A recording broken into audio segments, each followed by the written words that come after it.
የአቶ ገዜ ግቢ የዝምታ ድባብ ተጭኖታል። ትሁትና ናቲ በጉጉትና በፍርሃት መካከል ሆነው ሰዓታቸውን ያያሉ። አለሜና ልጇ ናቲ በጠላታቸው ቤት ውስጥ ዳግም እንዲገናኙ የተያዘው ቀጠሮ የሁለቱንም ልብ በጭንቀት ይወጋዋል። ይሁን እንጂ ይህንን የሰማችው ቤቲ በመካከላቸው እንደ መብረቅ ገባች። አይጥ ለሞቷ የድመት አፍንጫ ታሸታለች አለች ቤቲ በቁጭት ቃላቶቿን እየተፋች። ናቲና ትሁት ደንግጠው አዩዋት። ቤቲ ንግግሯን ቀጠለች። ለመሆኑ ምን ነክቷችኋል? ለመሞት ካልቸኮላችሁ በስተቀር እንዴት በጠላታችሁ ቤት ውስጥ የድግስ ቀጠሮ ትይዛላችሁ? ይህ እኮ የለየለት እብደት ነው። የቤቲ ቃላት እንደ ጅራፍ ይጋረፍ ነበር። ነገን ማየት፣ አዲስ የፀሐይ ብርሃን መሞቅ ከፈለጋችሁ አሁኑኑ አባባና ለሜን ከመንገድ መልሷቸው፣ ካልሆነ ግን ለሚፈጠረው አደጋ እኔ ከደሙ ንጹህ ነኝ ስትል አስጠነቀቀቻቸው። የቤቲ ንግግር ልክ እንደ መስታወት እውነቱን ፍርጥ አድርጎ አሳያቸው። ናቲና ትሁት ተያዩ። በውስጣቸው የነበረው የድፍረት ስሜት በአንድ አፍታ በስጋት ተተካ። ትሁት የእጅ ስልኳን አወጣችና በስልክ በነገራቸው የጉዳዩን አሳሳቢነት አይረዱኝም፣ ይልቅ እኔው ራሴ ሩጬ ልድረስባቸውና ከመንገድ ልመልሳቸው በማለት በቆራጥነት ተነሳች። ትሁት የቤቱን በር ከፍታ ስትወጣ በልቧ ውስጥ የሚመታው የጭንቀት ትርታ ከእርምጃዋ ፍጥነት ጋር ይፎካከር ነበረ። የአደጋውን ጥላ ለማራቅ ወደፊት እየገሰገሰች፣ የአቶ ገዜ ቤት ግን አሁንም በስተጀርባዋ እንደ ክፉ ጥላ አፍጥጦ ቀርቷል። ትሁት እና አለሜ ጋር ሳታረፍድ ትደርስ ይሆን ወይስ አቶ ገዜ ቀድሞ ይደርስባቸው ይሆን የሚለውን ለማወቅ አብረን እንቀጥል። ትሁት እና አለሜን ለማስቆም በሩን ከፍታ ስትወጣ ያሰበችው የነፃነት አየር ሳይሆን የሞት ጥላ ነበር የገጠማት። ገና አንድ እርምጃ እንደተራመደች እንደ ብረት የጠነከረና አንገቷን የሚገትር ወፍራም እጅ አየር አሳጣት። አለም በዓይኖቿ ፊት ፈዘዘች። ከጆሮዋ ስር የሚጋረፍ በጥላቻ የጎረነነ ድምፅ እንደ መርፌ ወጋት። አለም ያለችበትን አሁኑኑ ካልተናገርሽ ከዚሁ ሲጥ አድርጌ እገላግልሻለሁ፣ ካልሆነ ግን ልጅሽን ለሁለተኛ ጊዜ እንዳታያት አደርግሻለሁ የሚል የማስፈራሪያ ቃል በጆሮዋ አቃጨለ። ይህ ድንገተኛ መቅዘፍት ለትሁት ዱብ እዳ ሆነባት። እሷ ያሰበችው አለሜን አሳምና ከመንገድ እንዴት እንደምትመልስ እንጂ በገዛ ደጃፏ ላይ እንዲህ ያለ አውሬ ይቆየኛል ብላ ፈጽሞ አልገመተችም ነበር። የሳምባው አየር እያለቀ የልቧ ምት እየፈጠነ መጣ። በአንድ በኩል የልጇ ናፍቆትና ደህንነት፣ በሌላ በኩል ደግሞ የዓለም የህይወት መዳን። ትሁት በሞትና በህይወት መካከል ሆና ምርጫዋን እንድታደርግ ተገደደች። የያዘችው የበር እጀታ በእጆቿ ውስጥ እየተንሸራተተ በዙሪያዋ ያለው ዓለም ሁሉ በጨለማ መዋጥ ጀመረ። አሁን በትሁት ፊት ሁለት አስፈሪ መንገዶች ተደቅነዋል። ለልጇ ስትል የዓለሜን አድራሻ ትናገር ይሆን ወይስ ውስጥ ያለው ናቲ ሰምቶ ነፍሷን ሊያድንላት ይወጣ ይሆን? ውጭ ላይ ትሁት በአቶ ገዜ የብረት እጆች መዳፍ ውስጥ ሆና ለህይወቷ ስትታገል፣ በቤት ውስጥ ደግሞ ሌላ የጭንቀት ድራማ ይካሄድ ነበር። ናቲ በመስኮት በኩል አባቱን ትሁትን አንቆ ሲያስፈራራ ሲመለከት ደሙ በደም ስሩ ውስጥ ፈላ። ትሁት ለማንም የማትበገር ቆራጥ ሴት ብትሆንም አንድና አንድ ደካማ ጎን እንዳላት ናቲ ያውቃል። እሷም ልጇ ነች። አቶ ገዜም ይህንን ድክመቷን መጫወቻ አድርጎታል። ልጅሽን ዳግመኛ አታያትም የሚለው ዛቻ በግቢ ውስጥ ሲያስተጋባ ናቲ ቀደም ብሎ የገባውን ቃል አስታወሰ። የልጅሽን ጫፍ ማንም እንዲነካ አላደርግም፣ ተማመኝብኝ ያለው ቃል በጆሮ ላይ ያቃጨለበት። አባቱ አንዴ በሩን ከፍቶ ከገባ ሕፃኗን እንደሚወስዳትና እንደማይመልስላት ናቲ ቀድሞ ተረድቷል። ጊዜው እየረፈደ ነበር። ናቲ ሕፃኗን ይዞ ከዚህ ሲኦል ለማምለጥ ወሰነ። ነገር ግን ብቻውን ይህንን ማድረግ ከባድ እንደሆነ ስላወቀ ወደ ቤቲ ዞር ብሎት በተማጽኖ አይኖች ተመለከታት። እባክሽን ቤቲ እርጂኝ፣ ሕፃኗን ማዳን አለብን ሲል በለሆሳስ ለመናት። ቤቲም የሁኔታውን አደገኝነት ተረድታ በውስጧ የነበረውን ስጋት ወደ ድፍረት ለወጠችው። በሁለቱ ጥምረትና በቤቲ ፈጣን እርዳታ ናቲ ሕፃኗን ደብቆና አቅፎ በጓሮ በኩል እንደ ጥላ ተንሸራቶ ከቤት አመለጠ። ትሁት በአንገቷ ላይ የገባው እጅ እየመረመራትም ቢሆን ልጇ ከጀርባዋ በኩል በሰላም መውጣቷን ስታውቅ በውስጧ አንድ ተስፋ በቀለ። አቶ ገዜ ግን ገና ትልቁ ድንገቴ እየጠበቀው መሆኑን አላወቀም። በሌላ በኩል አለሜና አባባ ሀገር ሰላም ናት ብለው ወደ አቶ ገዜ ቤት እየገሰገሱ ነው። የአለሜ ልብ እንደ ከበሮ ይደልቃል። ከዓመታት መለየት በኋላ ልጇ ናቲ ልታገኘው አቅፋ ልትስመውና የናፈቃትን የልጅነት ጠረኑ ልታሸታው ጥቂት እርምጃዎች ብቻ ቀርተዋታል። ህልም እንጂ እውነት አልመስላላት። በደስታና በድንጋጤ መካከል ሆና መሬቷ አልበቃ ብሏት ካለችበት ፍጥነት በላይ ወደፊት ትወረወራለች። አስተዋይዋ አባባ ግን የዓለሜ መጣደፍ ስጋት ፈጠረበት። ኧረ ቀስ በይ ዓለሜ፣ ተረጋጊ እንጂ ነገሮች በዚህ ልክ ሲፈጥኑ ጥሩ አይደለም እያለ ሊያስቆማት ይሞክራል። አንዳንድ ጊዜ ከመፍጠን ይልቅ ቆም ብሎ ማስተዋል ይበልጣል በማለት አባትነቱንና ብልሃቱን አሳያት። ጉዟቸውን ለጥቂት ደቂቃ እንዲገቱና መጀመሪያ ለትሁት ደውሎ ሁኔታዎችን እንዲያጣራ ሐሳብ አቀረበ። ይሁን እንጂ አባባ ወደ ትሁት ስልክ ደጋግሞ ቢደውልም ስልኩ እየተነሳ አልነበር። ያ የዝምታ ጥሪ ለአባባ ትልቅ የጭንቀት ደወል ሆነበት።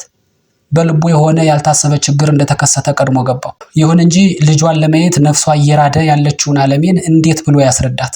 ግራ ቢገባውም እስቲ ትሁት ስልኩን እስክታነሳ ወይም መልሳ እስክትደውል እዚሁ አካባቢ ትንሽ እንጠብቅ፣ እስካሁን ከጠበቅሽው ዓመታት አንጻር ጥቂት ደቂቃም ምንም አይደለም ብሎ በብልሃት አለሳልሶ ጠየቃት። አለሜም የአባባን ቃል ላለማጠፍ በጉጉት እየተቃጠለችም ቢሆን እሺ ብላ ቆመች። ይህ የአባባ የጥበብ ውሳኔ ለጊዜው ከሞት አፍንጫ የታደጋቸው ቢመስልም ትሁት ግን አሁንም በአቶ ገዜ እጅ ውስጥ ናት። አቶ ገዜ የትሁትን አንገት እንደጨበጠ በውድ ካልሆነ በግድሽ አለሜ ያለችበትን ትተነፍሻለሽ እያለ ወደ ቤቱ አስገባት። ትሁት የልጇ ደህንነት ስለታስባት ብቻ እባክህን ልጄን አትንካብኝ እንጂ እነግርሃለሁ እያለች በጭንቀት ትማጸነዋለች። ይህንን ትዕይንት የምትከታተለው ቤቲ ግን በድንጋጤ ክው አለች። ናቲንና ሕፃኗን ለማዳን የሸረበችው እቅድ በትሁት መናዘዝ ሊበላሽባት እንደሆነ ገባት። አለሜ ተላልፋ እንድትሰጥ በፍጹም አልፈለገችም። አቶ ገዜ ግን ከእንግዲህ ያንቺን መለማመጥ አልሰማም ብሎ በትዕቢት ተወጥሮ ትልቁን ማስፈራሪያውን ሕፃኗን ለመውሰድ ወደ ውስጥ ክፍል ዘለቀ። በዚች ቅጽበት ቤቲ ወደ ትሁት ጠጋ ብላ በሾክሾክታ እውነቱን አረዳቻት። ናቲ ሕፃኗን ይዞ አምልጧል። አሁን ፈጥነሽ እና አለሜ ከመንገድ እንዲመለሱ አድርጊ አለቻት። ትሁት መሬት የተከፈተላት ያህል ተሰማት። ልጇ በሰላም ማምለጧን ስታውቅ ያ አቅም ያሳጣት ፍርሃት በአንድ አፍታ በረረ። አቶ ገዜ ክፍል ውስጥ ሕፃኗን ፍለጋ በሚያደርገው ግብግብ ያገኘችውን ወርቃማ አጋጣሚ ተጠቅማ እየተንቀጠቀጡ ባሉ ጣቶቿ ስልኳን አነሳች። በአባባ ስልክ ላይ ጥሪው አስተጋባ። ትሁት በለወሳስ ግን በቆራጥነት አትምጡ፣ አሁኑኑ ተመለሱ፣ አደጋ አለ ስትል መልእክቷን አስተላለፈች። አባባና አለሜ ከመድረሻቸው ጥቂት ሜትሮች ሲቀሩ የደረሳቸው ይህ ጥሪ የሞትና የህይወት መስመር ሆነላቸው። አቶ ገዜ ግን ባዶ ክፍሉን እያየ በንዴት እንዳንበሳ ሲያገሳ ጥቂት ሰከንዶች ብቻ ቀሩት። አቶ ገዜ ክፍሉ ውስጥ ገብቶ አልጋውን፣ ቁምሳጥኑን፣ የቤቱን ጥግ ሁሉ ቢበረብርም ሕፃኗን ሊያገኛት አልቻለም። ያሰበው ትልቅ የድል ካርታ በአንድ አፍታ ተበጫጨቀ። እንደ ቀውስ አደረገው። አይኖቹ በንዴት ደም ለበሱ። ልጅሽን የት ላክሻት? የት ሄደች? ማን ወሰዳት? እያለ በቤቱ ጣሪያ ላይ እንደሚነጉድ ነጎድጓድ ጮኸ። ድምፁ ግድግዳዎቹን ያናውጥ ነበር። ቤቲ ሁኔታው እየተባባሰ መሄዱን ስታይ አቶ ገዜን ለማረጋጋትና ትኩረቱን ለማስቀየር ብልሃት ፈጠረች። ረጋ በል፣ ምናልባት አያቷ ሳይሆኑ አይቀሩም። አንድ ትልቅ ሰው መጥቶ ሲወስዳት አይቻለሁ አለችው ድምጿን አረጋግታ። ነገር ግን የአቶ ገዜን ንዴት በምክንያት የሚበርድ አልነበረም። ይባስ ብሎ ወደ ትሁት ዞረ። እንደዛ ከሆነ የአለሜ ጣፋንታ ላንቺም ይተርፋል እያለ እንደ አውሬ አገሳ። የትሁትን ፀጉር በአንድ እጁ ጨምድዶ በመያዝ እየጎተተ ወደ ሳሎኑ ይዟት ሄደ። ቤቲ በከባድ ፍርሃት ውስጥ ሆናም ቢሆን አቶ ገዜ ተው፣ ተረጋጋ፣ ሁሉም ነገር በሰላማዊ መንገድ ቢሆን ይሻላል እያለች ብትዘክረውም ሰሚ አላገኘችም። የአቶ ገዜ ልብ በበቀል ታውሯል። ጆሮዎቹም የጭካኔ እንጂ የሰላም ቃልን መስማት አቁመዋል። በአቶ ገዜ ቤት ውስጥ ያለው የሞትና የህይወት ግብግብ እንደቀጠለ ቢሆንም ከግቢው አጥር ባሻገር ግን የድልና የፍቅር ብርሃን ፈንጥቋል። ናቲ በቤቲ ብልሃት የታደጋትን ሕፃን በሰላም አውጥቶ ለአባባ አስረከበ። አባባም ሕፃኗን እንደ ቅዱስ ስጦታ ተቀብሎ ከጥፋት ቀጠናው አራቃት። ናቲ ከጥቂት ቆይታ በኋላ ከአባባ ጋር በስልክ ተገናኘ።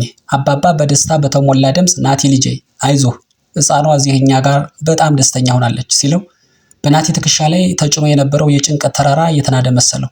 ነገር ግን ከሁሉ በላይ ልብ የሚነካው ዜና የአለሜ ሁኔታ ነበር። ልጇን ለማግኘት ተጓጓ የነበረችው አለሜ የትሁትን ልጅ ባገኘች ጊዜ ስሜቷ ሁሉ ተቀየረ። የዓመታት የናፍቆት እሳት በሕፃኗ ንጹሕ ፈገግታ በረደላት። አባባ ለናቲ ሲተርክለት አለሜና ሕፃኗ ልክ እንደ ጥንት ወዳጅ ተጣብቀዋል። እርስ በርሳቸው ፍቅር እየተሰጣጡ ነው። አለሜ አሁን ሙሉ በሙሉ ተረጋግታለች አለው። ናቲ ይህንን ሲሰማ በዓይኖቹ ላይ የደስታ እንባ ረገዘ።